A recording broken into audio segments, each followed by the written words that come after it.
நீங்கள் 10th மற்றும் +2 exam எழுத போகிறீங்களா? அப்போனா கண்டிப்பாக இந்த வீடியோ உங்களுக்கு தாங்க. ஒரு எக்ஸாம்ஸ்க்கு படித்து கொண்டிருக்கின்ற பிள்ளைகளுக்கு நிறையவே மைண்டில் ஸ்ட்ரெஸ் உண்டாகுது. ஏன்னா அவங்களுக்குள்ளாகவே எனக்கு லோ கான்சன்ட்ரேஷன், மெமரி லாஸ் நிறைய இருக்குது, நான் நிறைய படிச்சிருக்கேன் பட் மறந்து போயிடுச்சு எல்லாம் இப்படின்னு கடைசி நேரத்தில் மனம் துவண்டு போகின்ற ஸ்டூடெண்ட்ஸ் நிறைய பேர் இருக்கிறாங்க. இந்த ஸ்பீச் உங்களுக்கு மிகுந்த ஒரு பயனை கொடுக்கும். ஏன்னா உங்கள் மனதளவில் நீங்கள் ஒரு தனி போராட்டம் ஸ்டூடெண்ட்ஸ்க்கு உண்டாகிறது. ஸோ இந்த கவுன்சிலிங் உங்களுக்கு மிகுந்த யூஸ்ஃபுல்லாக இருக்கும். வெற்றி பெற வேண்டும் என்ற ஒரு பதட்டம் உங்களுக்குள்ள அதிகமாக இருக்கும். நிறைய மார்க்ஸ் வாங்கணும், first class and school first, அல்லது எல்லா டாப்பர்ஸை காட்டிலும் நான் டாப்பான ஒரு ஆன்சர் வாங்கணும், ஒரு மார்க்ஸ் வாங்கணும். இப்படி ஒரு பதட்டம் உங்களுக்குள்ள தானாகவே பெற்றோர்கள் மூலியமாகவோ ஸ்கூல்ஸ் மூலியமாகவோ உங்களுடைய எல்லா காரியத்தின் மூலியமாகவோ உங்களுக்கு இந்த மாதிரி ஒரு பதட்டம் இருக்கலாம். ஆனால் கண்டிப்பாக நீங்கள் நல்ல விதமாக எக்ஸாம் எழுதணுன்னா இந்த பதட்டம் உங்களுக்குள்ளே இருக்கவே கூடாது.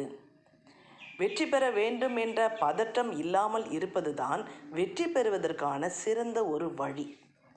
அப்போ நான் என்ன பண்ணணும்? இந்த பதட்டத்தை முதல்ல எடுத்து போடணும். கான்ஃபிடெண்ட்டாக, செல்ஃப் கான்ஃபிடெண்ட்டாக படிக்கின்ற பிள்ளைங்க கூட கடைசி நேரத்தில் இந்த பதட்டத்தினால தான் நான் மறந்து போயிடுச்சு, எல்லா லெசனும் மறந்து போயிட்ட மாதிரி இருக்குது, எனக்காக ஜெபிச்சுக்கோங்கன்னு வாங்க, எனக்கு உதவி செய்யும்படிக்கு பேசுங்கன்னு சொல்லுவாங்க. ஏன்னா எல்லாம் மறந்தது போல் அவங்களுக்குள்ளார ஒரு சிந்தனை போராட்டம். இது கண்டிப்பாக பதட்டத்தின் மூலியமாய் வருகின்ற காரியம்தான். So B relax.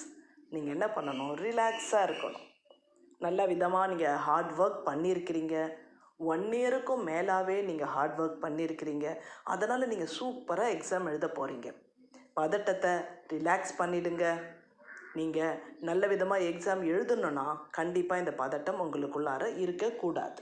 இந்த பதட்டம் இருக்கக்கூடாதுன்னா என்ன செய்ய வேண்டும்னா நெகட்டிவ் தாட்ஸை உங்களை விட்டு எடுத்து போயிடுங்க. அதாவது படிக்காத்தெல்லாம் வந்துடுச்சுன்னா என்ன பண்ணுறது, நான் படித்த கொஸ்டின்ஸ் வரலன்னா என்ன பண்ணுறது, இப்படிப்பட்டதான ஓவர் திங்கிங் இதை மட்டும் முதல்ல என்ன பண்ணணும்? இந்த ஓவராக நீங்கள் யோசிக்கிறத நிறுத்துங்க. கான்ஃபிடெண்ட்டாக படிச்சிருக்கீங்க, ஹார்ட் ஒர்க் பண்ணியிருக்கீங்க, இன்னும் தடுமாறுகின்ற கொஸ்டின் எல்லாம் இன்னும் ப்ரிப்பேர் ஆகிடுங்க. நீங்கள் நல்ல விதமாக எக்ஸாம்ஸ் கண்டிப்பாக எழுதுவீங்க. Wish all the best. ஒவ்வொரு ஸ்டூடெண்ட்ஸ்க்கும் என்னுடைய வாழ்த்துக்கள்.